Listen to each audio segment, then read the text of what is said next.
Russia is weak. The Russian people don't support the government. They will not withstand the might of the United States and its allies.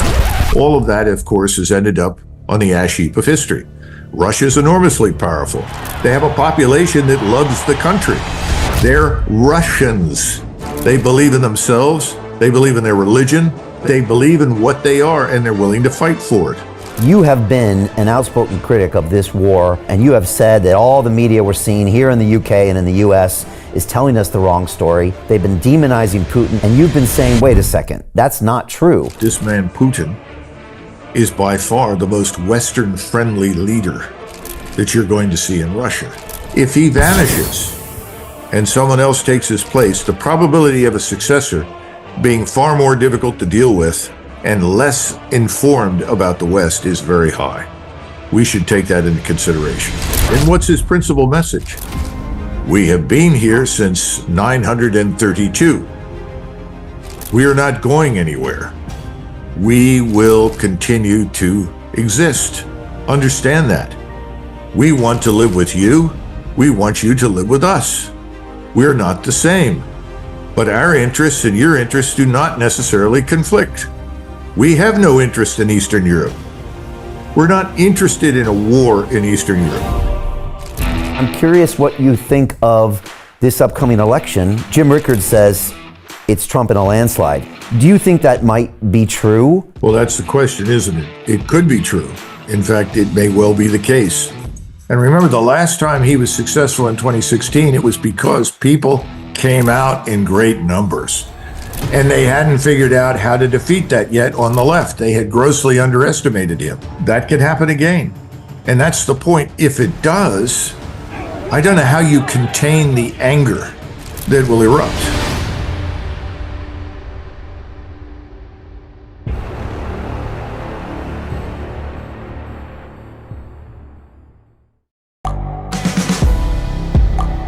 The world is changing. Inspiration is everywhere. It has never been so easy to connect, share, and bring people together. We're learning from others and finding the best in ourselves. Challenging our beliefs. Sharing our vulnerability. Overcoming our fears. Transforming ourselves so we can transform the world. How far can we go?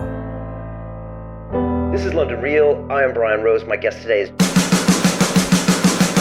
Hi, it's Brian Rose from London Real. You probably know that we've just recently been re-platformed on YouTube after 25 months completely in the dark.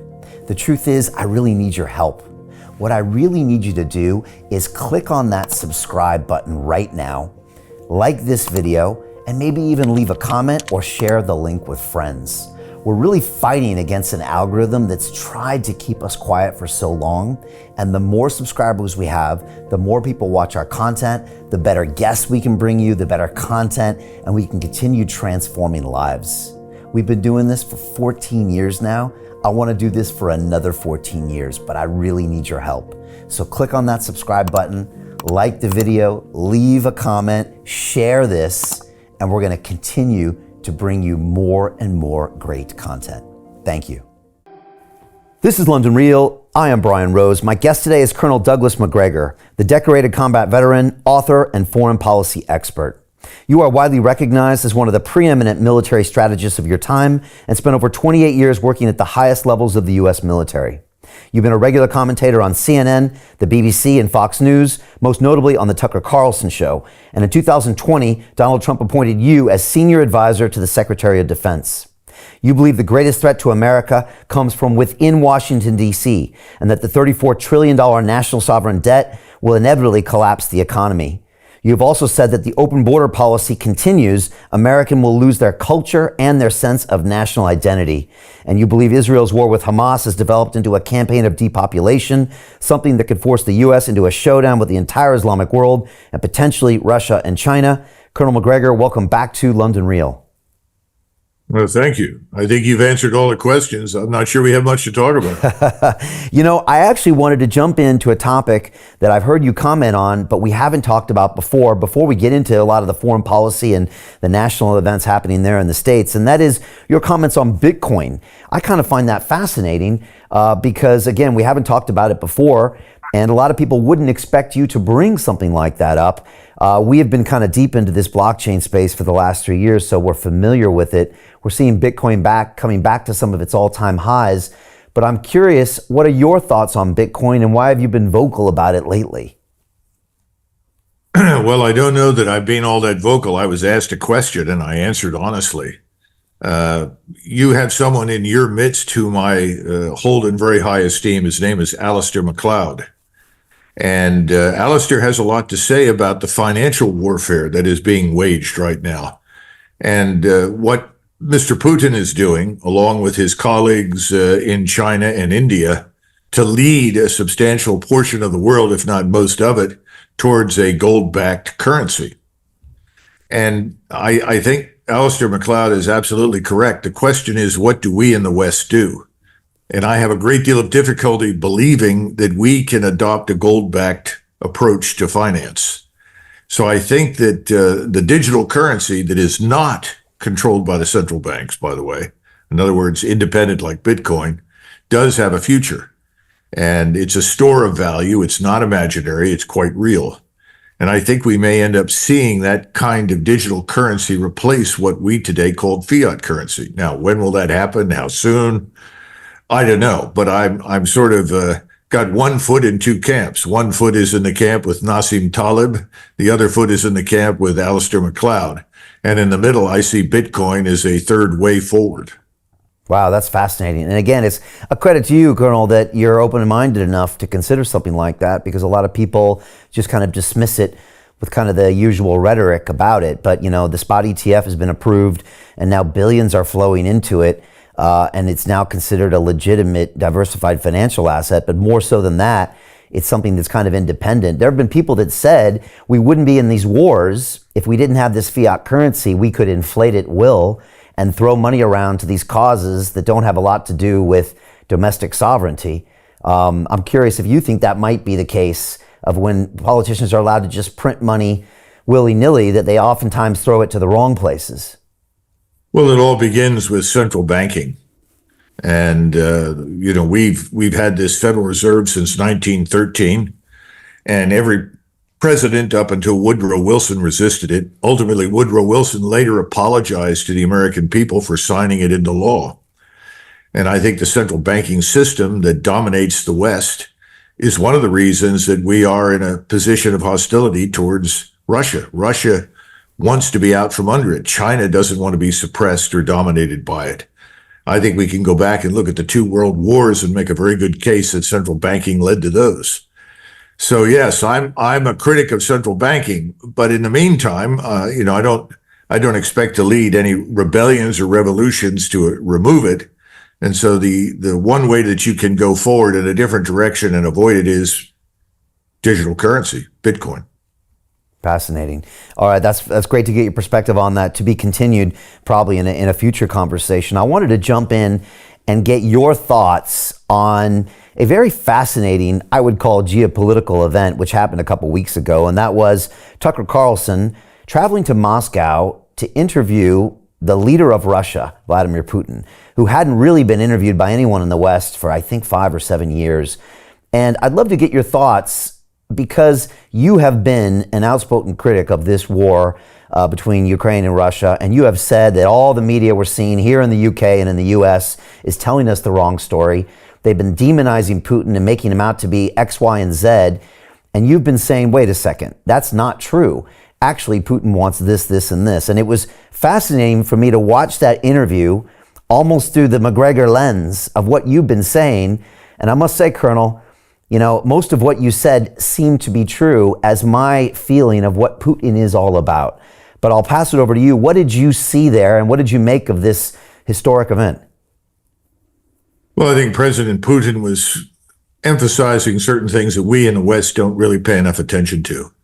First of all, he's emphasizing strategic interests in the broad sense. We tend to personalize everything, and that's ridiculous. It doesn't make any difference whether the leader of the United States or Great Britain or any other sovereign state and the leader of Russia love each other or hate each other. What counts are interests, strategic interests. We've gotten away from that because, frankly, I'm talking about the United States, we're not pursuing our strategic interests. We have no strategic interest in eastern Ukraine. In fact, one can make the argument that the only real strategic interests we have are in prosperity, peace, and stability, all of which are inextricably intertwined. We are preeminently a commercial power. People talk about the American empire. Well, it's much like the British Empire in the sense that we are a commercial empire. Now, if we're failing, it's because we've lost sight of the commercial purposes of our outreach. We've substituted military power for economic influence and investment. We've substituted military power for cultural and political understanding and cooperation. So I think that's part of why Tucker did what he did. I mean, let's face it, we've been listening to all sorts of terrible things about this man, Putin, and people eagerly inhale all this nonsense instead of listening to the man who is currently the Russian head of state. And what's his principal message? We have been here since 932. We are not going anywhere. We will continue to exist. Understand that. We want to live with you. We want you to live with us. We're not the same. But our interests and your interests do not necessarily conflict. We have no interest in Eastern Europe. We're not interested in a war in Eastern Europe. And of course, as you and I have talked before, all you had to do was look at the initial stage of this Russian special military operation. When they went in with a very small force. Only 90,000 combat troops. There were 200,000 involved, but only 90,000 who actually do any fighting. And they were very anxious to have a settlement. And they were very close to reaching a settlement. And then Boris Johnson, at the behest of the United States government, flew in to effectively destroy the agreement, which he did, and ensure that the war would continue. And he made a number of statements in private to Zelensky, which were wrong and fundamentally false. And those statements are the things we tell ourselves. Russia is weak. The Russian economy is weak. The Russian people don't support the government. They will not withstand the might of the United States and its allies. We have more economic power, more influence, and the support of the people. All of that, of course, has ended up on the ash heap of history. Russia is enormously powerful. Why? They have an abundance of resources that they can draw upon.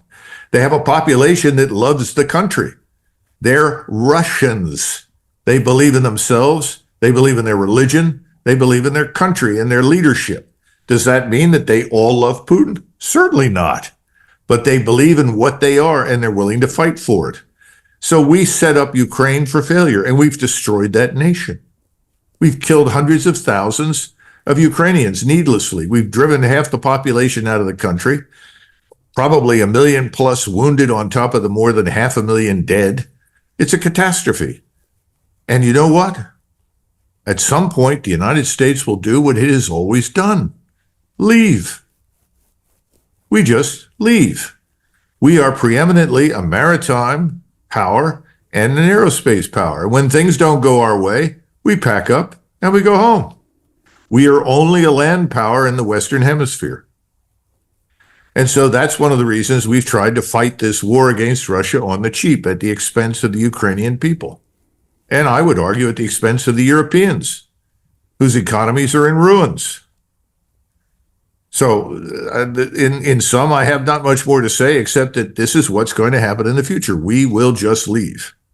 And then the Europeans are going to have to sort out whatever remains. And I don't know what that'll be. I can't predict that with certainty because if you sat down with Putin today, and this should have been very clear from that interview, and said, look, we want to put an end to this. You could say to Putin, you draw the line that you think is commensurate with your strategic interests. And then we'll draw our line and we'll come to some sort of agreement. And no one's willing to do that. But that's the quickest and easiest way to end the war. Because we're not going to attract any positive investment into Ukraine to restore any measure of civilization there until this is over. You know, I had General Flynn on the show 2 days ago, and he heard Putin talking about his interest to join NATO and how they were continually rebuffed administration after administration. And he corroborated that. He said, yeah, that is what I understood happening as well. And so, again, for the first time ever, we almost got a lens into Putin. And like you said, he's not this kind of big bad wolf that everyone kind of inhaled the story there. You could actually, I believed him that he was rebuffed by various U.S. administrations when he was actually trying to find some way to settle so he could move forward as well. So I found that very interesting as well. Well, one of the things that we ought to keep in mind, both you and the British and the other Europeans and Americans, is that this man, Putin, is by far the most Western-friendly leader that you're going to see in Russia. He's someone who's lived outside the country, traveled extensively. He's personally familiar with other long-standing successful leaders like Modi in India or Xi in China. He understands the geopolitical environment very well. He understands economics very well, which is why I mentioned Alistair MacLeod earlier, who really understands what Putin is doing in financial terms. But he's friendly to the West. He wants to live with the West. If he vanishes and someone else takes his place, the probability of a successor being far more difficult to deal with and less informed about the West is very high. We should take that into consideration. Yeah, I agree. And I think we could see that quite plainly in that conversation. And so I'm so glad that happened. Just moving to other topics, because these are important things. Where are we at right now in the Middle East? We're now how many months in? Almost 5 months into this campaign at this point. What do you see happening, and what are these potential dangerous ramifications? Well, what began as a response to the horrific attack of 7 October was transformed very quickly into an operation designed to either expel or kill the Arabs living in Gaza. I think we need to come to terms with that reality. That's the truth. And when Prime Minister Netanyahu talked to the Israeli population and described the people there as in Gaza as animals, that was widely embraced by the Israeli population. People frequently say, well, if Netanyahu goes, everything will change. And I keep trying to persuade people that they don't understand the level of support inside Israel for what is happening in Gaza. It's real. Whether you like it or not is another matter. It's just it's a fact. I don't particularly like it, and I think it's a mistake for the Israelis to do what they're doing, but that's where we are. I see no evidence that mentality is going to change anytime soon. So where do we stand? Well, one of the things that's happened recently that we should have paid a lot of attention to, but got very little coverage here in the West, was Mr. Erdogan's visit to Egypt. Remember, it's been 13 years since Erdogan and the Egyptians have sat down to talk about anything. There was a lot of bad blood on the street because of the removal of Morsi, who was a member of the Muslim Brotherhood. Remember that Mr. Erdogan leads the Muslim Brotherhood in the region. By the way, he also leads it in North America. And he went to essentially bury the hatchet, as we say, with Egypt, with Sisi, and also at Sisi's invitation, because General Sisi's in a lot of trouble. He has to renegotiate his debt, which is considerable, and he needs our help and assistance with that. But he's also got a problem with his own population. So the discussions that went on, yes, they addressed the oil and gas resources offshore. They addressed the issues in Libya. But then they turned to Gaza and the security implications for Egypt. Egypt is a nation of 100 million. They're probably living on infrastructure designed for 40 million. None of the ruling elites in the Arab world anywhere want a war with anyone, least of all Israel. The problem is that the population in Egypt is very enraged about what is happening in Gaza. Now, they haven't marched into the streets in great numbers yet to demand the removal of General Sisi for his failure to act. But I think by the time Ramadan is over, we're going to see tremendous movement on the part of both Turkey and Egypt, as well as in Jordan and Syria and elsewhere among the Arabs and northern Iraq, to coalesce into some sort of arrangement directed at Israel and potentially against us. I'm talking about the United States, because we are seen as unconditionally supporting, which is true at the moment, whatever the Israelis want to do. And that's your first decisive step in the direction of a regional war. We haven't even talked about the very high probability of an Israeli invasion of southern Lebanon designed to push Hezbollah north of the Litani River and apparently to pulverize Lebanon in general into submission. I think that's coming because having gone as far as Mr. Netanyahu has, he really can only escalate. If you do anything other than escalate, you're seen as backing down, as retreating. So he believes he has a strategic advantage. His strategic advantage is control of the United States and its armed forces. As long as he can guarantee that backstop, he's comfortable taking on other opponents in the region. Most important, right up front, Hezbollah. But once Hezbollah becomes engaged, it's not only Egypt and Jordan and the peninsular Arabs and the Turks who are discontented and unhappy with what's happened in Gaza and are increasingly willing to act in some way. Now you bring Iran into the equation. The Israelis have always wanted desperately for us to destroy, quote unquote, Iran for them. We have refused repeatedly. We have walked away from it. Donald Trump in 2019 was presented with a fait accompli. One of the reasons that global hawk was flown on the edge of the air defense identification zone was to invite the Iranians to shoot it down. And they did. And in a court of international law, they have every right to shoot down an unidentified reconnaissance, intelligence, surveillance aircraft on the edge of their air defense identification zone. Mr. Trump declined the opportunity to go to war, even though at the time, the United States Air Force and other forces inside the Pentagon had already put together plans for the strikes. And he asked the question, very important one, if I do this, what happens? Yes, this is the thing we never asked when we went into Iraq. We never asked it when we went to Vietnam. In other words, always said, well, wait a minute, you want me to go over there and do this? What do you want me to do? How do you want me to do it? And what do you want it to look like when it's over? He asked, what happens next? And it wasn't just 5 or 6 or 7 or 800 people might be killed. It was obvious, we don't know, but there's a very high probability we'll be at war. Today, we are infinitely less prepared to wage a regional war than we were in 2019. Our army is in ruins. If you turn to the British Army, it's down to 72,000 men. They can't recruit. The army is a shadow of its former self. You have a similar situation in France. It's a bit larger. All the armies, if you will, in Europe are boutique forces. They're really designed to fight people who really can't fight back very well. All of a sudden, people are talking about, well, let's think about using them against Russia. Well, that went away very quickly if you paid attention to what happened over the last few days. The NATO members all rose up as one and said, thank you, President Macron. Go back to where you belong. Stop talking this nonsense. We're not going there. Well, now we have a similar situation in the Middle East, only it involves Israel and the United States.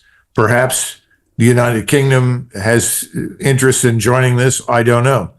But the point is that we are not going to engage with anything other than air and naval power.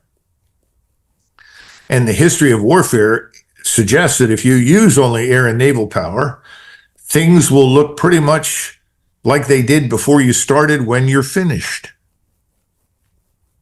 And then the real question is, if you begin to take losses, and I think we will, because if you look at what's happening right now in Iran, northern Iraq, parts of Syria, northern Lebanon, there is a major air and missile defense network emerging with new technologies and equipment coming in from Russia. Those air-to-air and missile defense weapon systems are effective. They will shoot down American military aircraft. Now, how many? I don't know. But it's been a long time since anybody shot us down. And if you go back to World War II, which I like to remind people of periodically when they ask questions, we and the Royal Air Force together lost 18,000 bombers trying to penetrate German air defenses. Today, people can't even begin to wrap their heads around it. If you go into a regional war with Iran and potentially the other states that I mentioned, I would not exclude Turkey by any means, you're going to lose considerable forces. How much have you got to lose before you're out of business? Do we have the scientific industrial base for mass production of aircraft and missiles and ships and everything else? And the answer is, I don't think we do. So we're really not prepared for this. And it looks as though this is a plausible outcome if things escalate and the Israeli Defense Force moves into southern Lebanon. Then they have three fronts: southern Lebanon, the West Bank of Palestine, and Gaza. Nothing is settled. Everything is still open. And just because nothing has happened yet does not mean that things won't happen in the future. And that's a huge mistake people make. Things take time to develop. Somebody said to me the other day, don't you think we're in a World War I scenario? I said, no, I don't think so. And he said, why not? I said, you had existing alliances, existing arrangements. And as Princip, the man that shot the Archduke, said, even if I hadn't done what I did, there would have been a war at some point. He was right. They were essentially loaded. The triggers were half cocked. They were ready to fire. That's not true right now in the Middle East. People were not planning on an existential war for survival against Israel.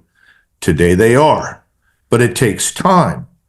And you have a different set of populations, a different set of leaders. So it may not make any difference what the leaders in the House of Islam in the West, in the Middle East want. It'll be a function of what the populations that live there demand. And increasingly, they're demanding ferocious action against Israel, and I would say the United States. Wow. You alluded earlier that the U.S. has always been a commercial power. It's the one thing that we do better, and that in itself can be a weapon. And it seems like you said, we've kind of lost that perspective when it comes to the actions in Ukraine. And, when you talk about how Trump refused to go into that war with Iran, I see a businessman who's potentially running that country that is a commercial power. And again, typically people thought of the Republicans as being the hawks of war. But in fact, he seems to be making those decisions that are back to the commercial interests of the U.S., and that is not start these wars that seem to do only one thing: ruin commerce and drain the nation. I'm curious what you think of this upcoming election, as we're, I think, 9 months out. You have said to me last year that you don't even know if we're actually going to get to that election, and I think you game planned a few scenarios. We're in March now. I'm curious what your perspective is now as we go down this road to November. I guess it's 8 months until election. Then, of course, we have 2 more months, which could be the more interesting months before we have someone sworn in. So what is your perspective right now on this race? Well, there's a lot of water to go under the bridge before we get to November. So let's keep that in mind. What could happen between now and November?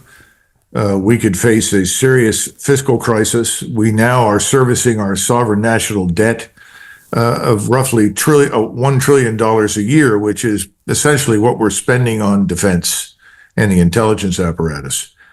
How long can this go on? I mean, the central bankers, we talked about them at the beginning, are happy to tell you it can go on in perpetuity. I'm not sure. And I think if you consult most financial analysts, they'll say no. Are we prepared to cut any spending to demonstrate to our creditors that we are serious about dealing decisively with the debt? No, we aren't. So what could precipitate? What sort of events could happen? Well, some people think we're already on the road now to a major banking crisis. That may be the case here inside the country. We've now admitted 10 million people to the point where we probably have 35 million illegals inside the United States. Our economy is not robust. We are not the nation of 1939, 40, 41. People say, well, what about the Depression? We came out of that. Even if we have problems, we'll still come out. Said we have to understand that at the time of the Depression, we still had a very large skilled workforce ready to go to work. Secondly, we had a huge manufacturing base. All we had to do is get it running again and put people to work.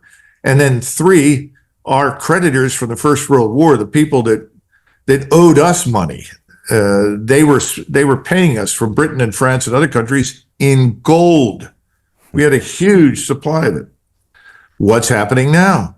Well, we don't have that manufacturing base that we once had. What about the skilled workforce? That's mixed. And worst of all, we now have tens of millions of people in the country that we really can't afford to maintain. And they're receiving free health care. They're receiving free transportation. They're receiving free housing. And the criminality is rising across the country in all the major cities. How anyone can look at this picture and not reach the conclusion that anything can happen between now and November is wrong. We haven't even talked about the exogenous events. Let's assume I'm wrong, that someone is stupid in Europe and provokes the Russians. You know, I guess it's possible. I mean, even though the Europeans are now making it clear they don't want to go over there and fight, I don't know what could happen that might precipitate a collision with the Russians. That could be devastating because unlike us, they're ready. They're fully mobilized. They're prepared to put another 800,000 people into uniform. Their general staff is looking at it. I don't think that'll happen, but you know, I don't know the answer there. I don't want to foreclose that option. Then you have the Middle East. What's happening in the Middle East? We're on this progression to regional conflict. If that should blow up suddenly in April, May, June timeframe, involving countries like Iran and Turkey, as well as other Muslim states in the region, even North Africa, what impact is that going to have? I mean, you know about this as well as I do. What happens to your supply chains when you can't get through the Red Sea and the Suez Canal? What happens to your supply chains if you can't get in and out of the Straits of Hormuz?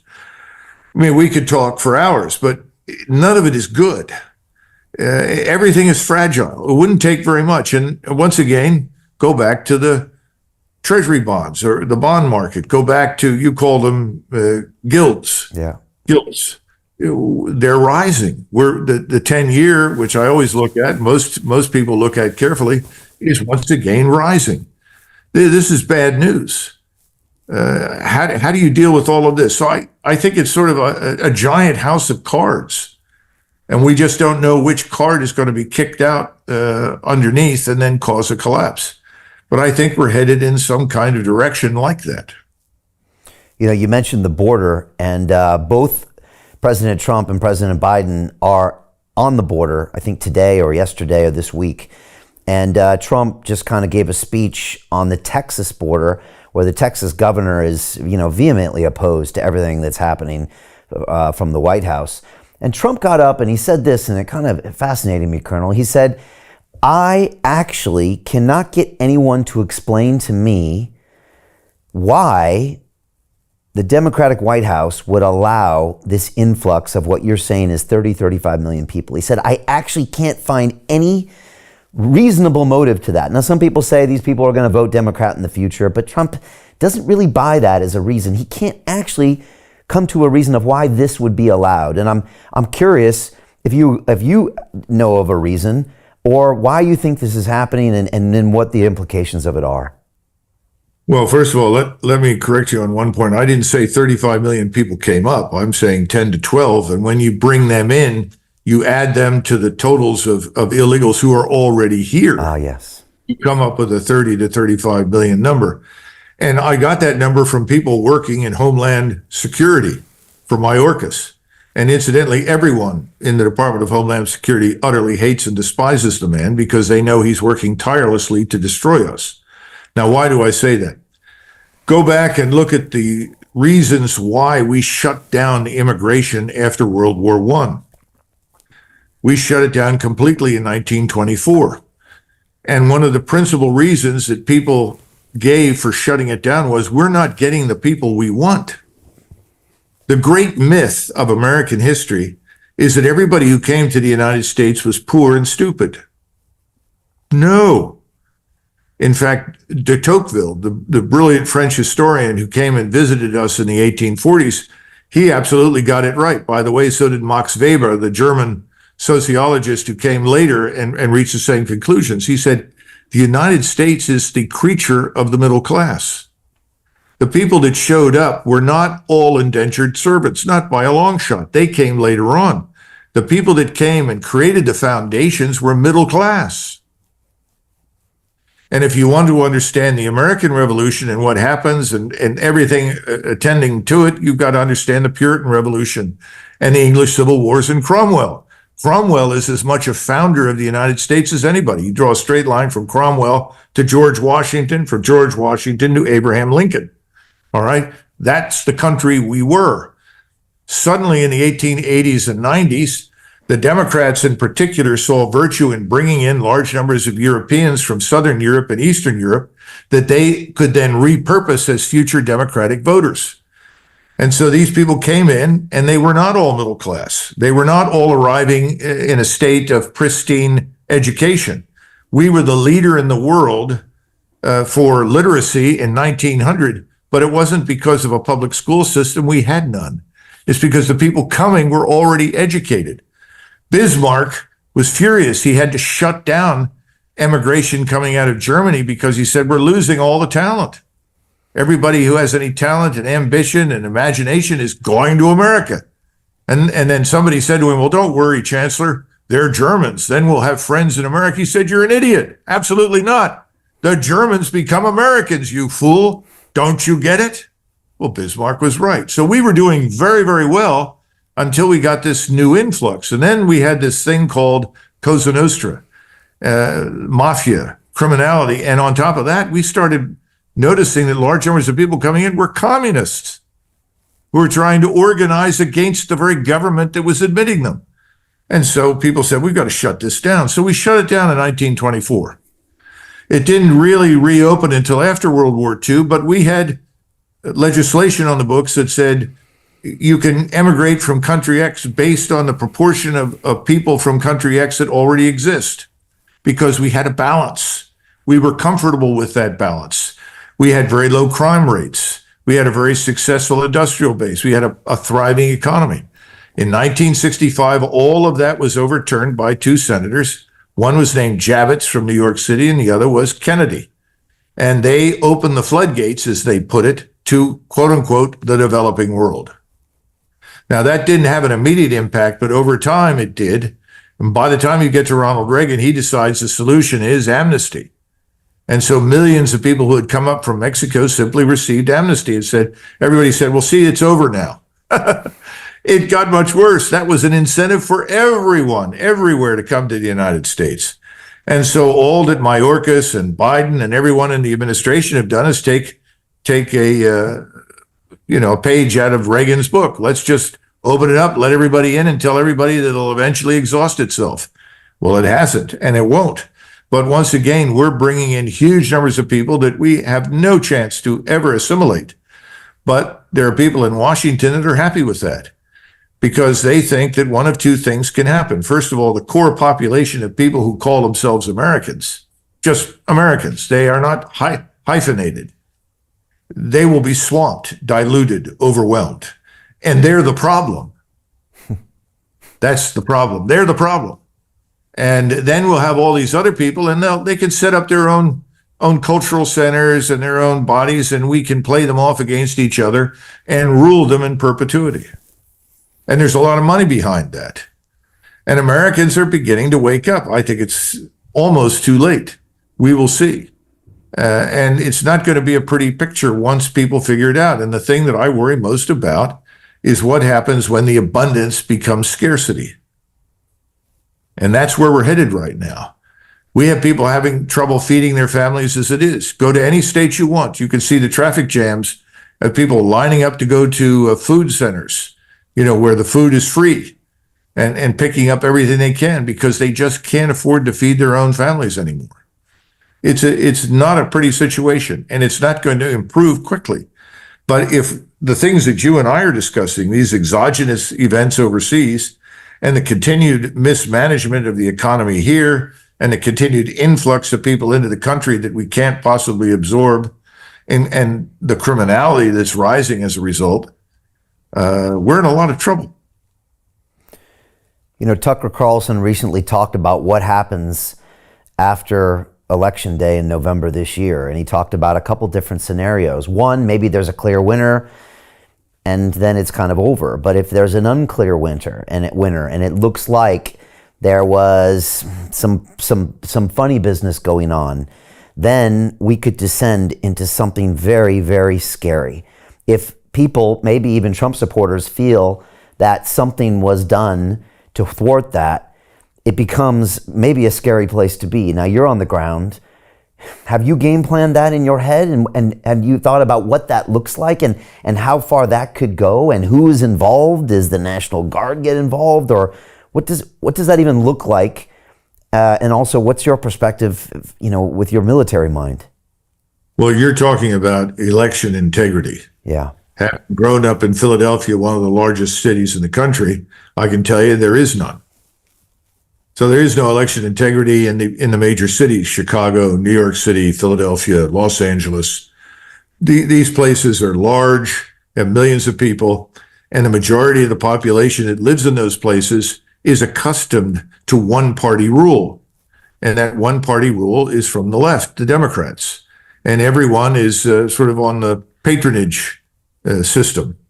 So I don't expect this election coming up to be any different from what it's been in the past. If you start putting into this business of online voting and absentee ballots and stuffing ballot boxes full of things and voter rolls that don't make any sense, that contain all sorts of people that have long since departed the earth, one wonders what an election will produce. So yes, I think you could have real discontent in the country, because I think there's an expectation that there will be change in November. And if there isn't, all hell could break loose over time. Will it be immediate? Probably not, but it will happen. And the other thing is, there's still a lot of people that are increasingly convinced, who've looked at the data, that the last election wasn't honest. Certainly not on the scale that it should have been. If you're dependent upon these elections, as we are, this is a very dangerous set of circumstances. So again, as I said at the end of my last diatribe, anything is possible, and it's a sliding scale. No one can predict with certainty the outcome at this point, but it could be ugly. I ran to be mayor of London in 2021, and I'm running again this year.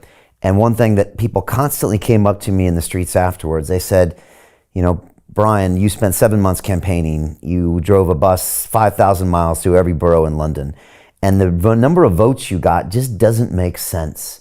Now, at the time, I tried to move on, but you just listed these urban environments that have been dominated by Democrats or left-wing politics for decades, if not centuries. I might throw London on that list as well. And it's something I'm going to just be a little more aware of going forward. Jim Rickards says it's Trump in a landslide. And he said that a couple months ago before the results in New Hampshire and South Carolina. Do you think that might be true at this point? And does that also make a difference or not? Well, that's the question, isn't it? It could be true. In fact, it may well be the case. Will it make a difference? That's unclear. That's the critical question, because these hard points don't change very much. I'm originally from Pennsylvania. My British ancestors settled there in 1681. So I'm somewhat familiar with Pennsylvania. And Pittsburgh and Philadelphia are fortresses of the so-called left. And because of their population size, they swing elections. Now, what exists between Philadelphia and Pittsburgh? That's a totally different America. Those people normally come out and they vote for the right. I'm sure they will again. Now, could they come out in sufficient numbers? Well, Pennsylvania is one of those states that has historically supplied high numbers of men to the United States Armed Forces. We have 750,000 veterans in Pennsylvania. 489,000 of them are married, most with children. If they all come out and vote for President Trump, regardless of where they are, he could win Pennsylvania. But you've got to get everybody out. To continue watching the rest of the episode for free, visit our website londonreal.tv or click the link in the description below. Most people will never see this opportunity. Dubai luxury transformation projects have historically delivered 40 to 90% annual returns. That is incredible. These were once reserved only for insiders with access. I spent 15 years on Wall Street and I learned this: the biggest returns always go to the people who get the call first. Now, you finally can. We've just received a brand new project with major upside potential. Allocations move fast. Click the link, apply now, and speak to my team. This is your chance to see what others never will.